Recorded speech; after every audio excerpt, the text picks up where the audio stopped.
10वी गणित बोर्ड परीक्षेमध्ये 80 पैकी 80 गुण कसे मिळवावे किंवा कुणाकोणाला तर पास होण्याची पण भीती वाटत असेल, तर गणित या विषयामध्ये जास्तीत जास्त कसं स्कोर करायचं ते आपण पाहणार आहोत. या 8 ट्रिक्स लक्षात ठेवायच्या आहेत आणि फॉलो करायचं आहे, जेणेकरून तुम्हाला 10वी गणित बोर्ड परीक्षेमध्ये जास्तीत जास्त मार्क मिळवण्यासाठी मदत होईल. सर्वात पहिली ट्रिक आहे सूत्र लिहून पाठ करणे. सूत्र लिहून पाठ केल्याने तुम्हाला ते दीर्घकाळ लक्षात राहतात. तुम्ही सूत्र विसरत नाहीत. जेव्हा तुम्हाला परीक्षेमध्ये सूत्राची गरज पडेल, तेव्हा तुम्हाला सूत्र लगेच लक्षात येणार आहे. दुसरं आहे गणित हाताने सोडवणे.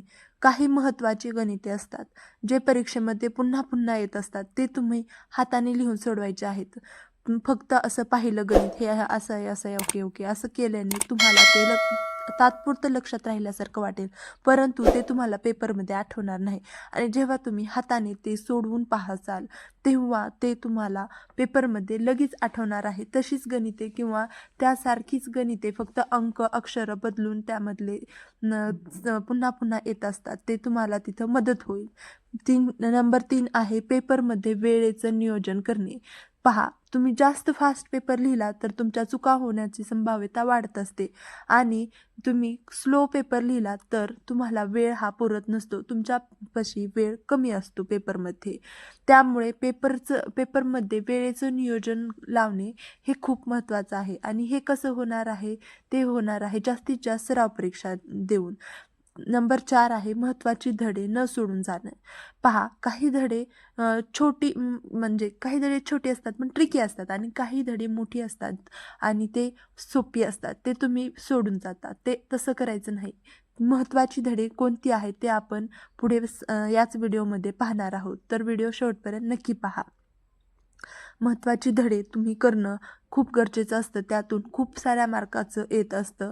आणि नंबर 5 आहे पेपरमध्ये खाडाखोड न करणे. पहा, पेपरमध्ये तुमचं जर काही चुकलं तर थोडी एक त्यावर एकच लाईन मारा. जास्त खाडाखोड करू नका. जेणे तुम्ही जास्त खाडाखोड कराल तर ते तुमच्या एक्झामिनरच्या लवकर लक्षात येईल आणि तिथं तुमचे मार्क कटतील.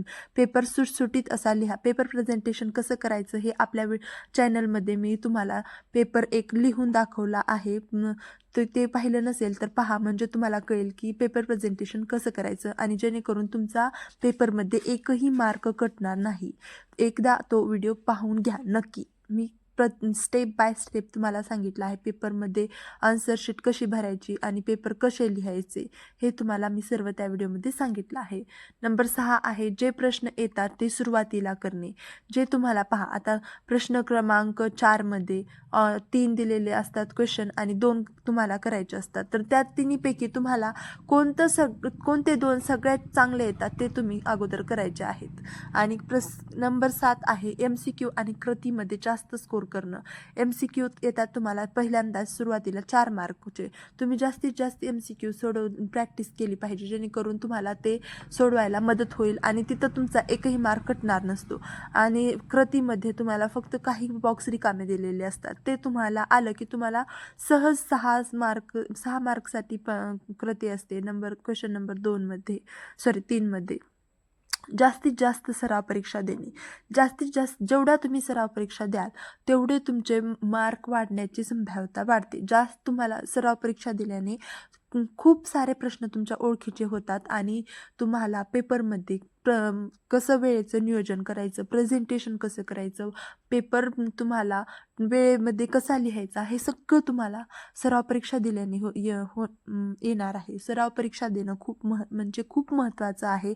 तुम्ही सराव परीक्षा दिल्या पाहिजेत. कमीत कमी 4 ते 5 सराव परीक्षा तुम्ही दिल्या पाहिजेत, जेणेकरून तुम्हाला कळणार आहे की तुम्ही कुठं चुकत आहात, कुठं तुम्ही कमी पडत आहात किंवा कुठं तुम्हाला जास्त अभ्यास करायचा, कोणत्या धड्यावर जास्त अभ्यास करायची गरज आहे, प्रेझेंटेशन कसं करायचं, हे सगळं तुम्हाला सराव परीक्षेमध्ये कळणार आहेत. आता आपण पाहणार आहोत कोणती धडे महत्त्वाची आहेत. मला असं वाटतं की गणित भाग 1 मध्ये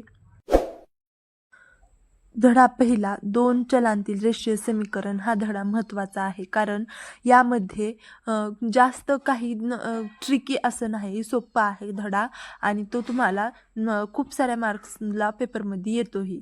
वर्ग समीकरण हे थोडासा ट्रिकी वाटतो, परंतु लेंदी नाही, जो तुमचा पेपरमध्ये टाईम वाचवतो. अंकगणिती श्रेणीमध्ये पहा सूत्र आहेत खूप सारे आणि तुम्हाला ते सूत्र जर तुम्हाला लक्षात राहते असतील तर ते तुम्ही करणं आवश्यक आहे.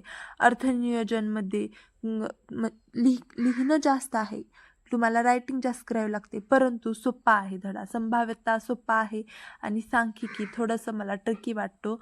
म्हणजे तुम्ही पहिली 5 चॅप्टर जरी केली तर तुम्हाला पेपरमध्ये 80 म्हणजे भाग 1 मध्ये 40 पैकी 40 गुण घेण्यास कोणीही थांबवू शकत नाही. तसं तर सगळीच धडे तुम्ही केली पाहिजेत, परंतु तुमचा आज आणखीन अभ्यास सुरूही नसेल तर हे पहिल्यांदा हे 5 धडे तुम्ही नक्की करा आणि काहीही घाबरायची गरज नाही. आणखीन 2 ते 3 महिने आहेत तुमच्या पेपरमध्ये. एवढ्याच वेळेमध्ये तुम्ही चांगला अभ्यास करून चांगले मार्क्स घेऊ शकता आणि चांगलं स्कोर करू शकता.